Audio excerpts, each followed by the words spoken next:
हे guys, welcome back novel bits channel. आप सुन रहे हैं मेरी कहानी childhood sweethearts part 9। Nisha hospital के बेड पर बैठी हुई थी। अंजलि जी अपने हाथों से निशा को खाना खिला रही थी। तब भी निशा बोलती है, बस आंटी, मुझे और नहीं खाना, मेरा पेट भर गया। अंजलि जी, ऐसे कैसे? तुमने कितना कम खाना खाया है, और थोड़ा खा लो, तुम्हें दवाई भी तो लेनी है। निशा दवाई का नाम सुनते ही गंदा सा मुंह बना लेती है। अंजलि जी निशा का चेहरा देखकर बोलती है, निशा, ऐसे मुंह बना लेने से तुम दवाई से बच नहीं जाओगी, तुम्हें दवाई खानी ही होगी, ओके? निशा ना चाहते हुए भी हाँ बोलती है और अंजलि जी के हाथों से खाना खाने लगती है। अंजलि जी आज बहुत खुश थी क्योंकि इतने सालों बाद वो निशा को अपने हाथों से खाना खिला रही है और साथ ही दोनों फैमिली फिर से एक हो गई है। तब भी निशा पूरा खाना खा लेती है और दवाई भी खा लेती है। तब भी वहाँ अरवी, अनिरुद्ध और अनुष्का आते हैं। अनुष्का निशा के पास जाकर गले लग जाती है। अनुष्का के गले लगने से निशा बोलती है, अनु, क्या हुआ तुझे? अनुष्का, कुछ नहीं, बस ऐसे ही, तेरी फिक्र हो रही थी। तब भी निशा अनुष्का से, अरे अनु, मैंने कहा ना, मैं एकदम ठीक हूँ, बस छोटी सी चोट आई है। अगर तुझे ऐसे रोते हुए मेरे फ्यूचर जीजू ने देख लिया ना, वो पक्का तुझे रोतडू समझेंगे। अनुष्का, ओह अच्छा, और मेरे फ्यूचर जीजू ने तुम्हारी शरारत देख ली ना, तो पक्का तुझे।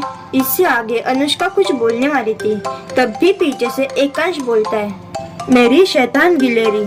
एकांश को देखकर निशा उसे गुस्से से घूरने लगती है।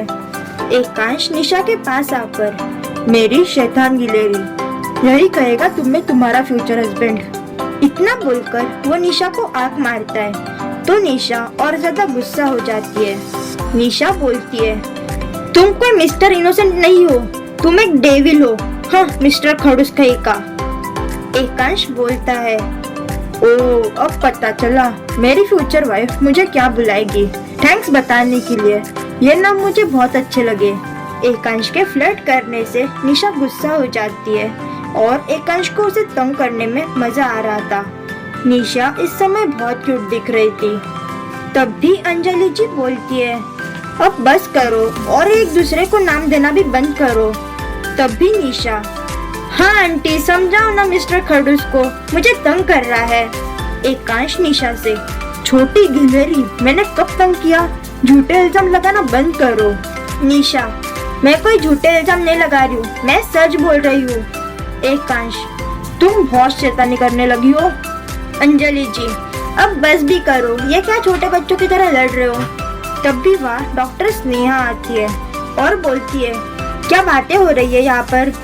अंजलि जी, कुछ नहीं स्नेहा, तू बता, डिस्चार्ज की प्रोसीजर कंप्लीट हो गई क्या? डॉक्टर स्नेहा, हाँ, उसी के बारे में बात करने आई थी।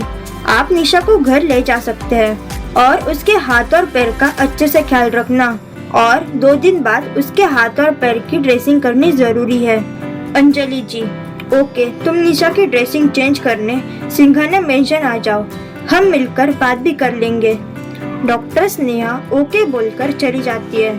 तब भी अरवी, मॉम, मतलब निशा और उनकी फैमिली हमारे साथ हमारे घर रहेंगे? अंजलि जी, हाँ। अरवी खुश होकर बोलती है, वाव, इसका मतलब हम तीनों मिलकर बहुत एंजॉय करेंगे। और अनु, तुम भी हमारे घर आना, हम चारों मिलकर बहुत मस्ती करेंगे। अनुष्का मुस्कुराकर हाँ बोलती है। तब भी निशा मन में, इसका मतलब इस खड़ूस की शक्ल हर रोज देखनी पड़ेगी। भगवान जी, आप ये गलत कर रहे हो। फिर उसे कुछ सोचता है और वो मन में बोलती है, कोई बात नहीं, इससे अच्छा मौका नहीं मिलेगा बदला लेने का। इतना बोलकर वो डेविल स्मेल करने लगती है। अनुष्का को घर से कॉल आने की वजह से वो घर चली गई। तब भी एकांश अनिरुद्ध से बोलता है, अनिरुद्ध, तुम एक काम करो, तुम मॉम और आंटी को घर ले जाओ, मैं निशा और अरवी को लेकर आता हूँ। अनिरुद्ध ओके बोलकर वेदिका जी और अंजलि जी को घर ले जाता है और एकांश निशा को गोद में उठा लेता है। एकांश के गोद में उठाने की वजह से निशा गुस्सा हो जाती है और बोलती है, ये क्या हरकत है, मुझे नीचे उतारो। एकांश, शांत रहो, मुझे भी कोई शौक नहीं है तुम्हें गोद में उठाने का, सिर्फ कार तक लेकर जा रहा हूँ। एकांश की बात सुनकर निशा शांत हो जाती है, पर वो एकांश को गुस्से से घूरने लगती है। तब भी एकांश, मुझे ऐसे घूरना बंद करो, कहीं तुम्हें मेरे से प्यार न हो जाए। निशा, प्यार, वो भी तुमसे, कभी नहीं। और फिर निशा एकांश को देखकर हल्का ब्लश करने लगती है। अब हमारा हीरो है इतना हैंडसम, उसके सामने हमारी हीरोइन पिघलेगी ही ना। तब भी एकांश निशा को कार में बैठा देता है और अरवी और एकांश भी कार में बैठ जाते हैं और वो सब सिंघानिया मेंशन की तरफ चले जाते हैं।